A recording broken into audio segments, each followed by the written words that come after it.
Mirpur Lala Farooq deputy bureau chief Mirpur Azad Kashmir की report के मुताबिक director general health doctor Sardar Aftab Ahmed का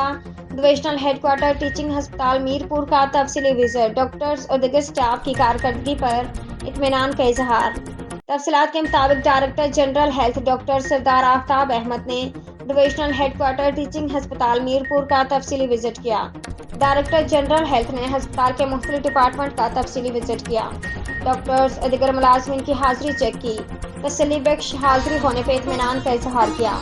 मजीद बराम medical superintendent doctor Amir Aziz, additional medical superintendent doctor Arshad Mahmood, deputy medical superintendent doctor Iram Batool, head of department ENT assistant professor doctor Ejaz Ahmed Raja और दीगर के हमरा अस्पताल की गायनी सर्जिकल और अलाइड OPD के अलावा medicine peds, Kashmir institute of cardiology department और अंजुमन फलाह बहबूद इंसानियत के ताउन से तामीर की गई पनाहगाह का भी विजिट किया।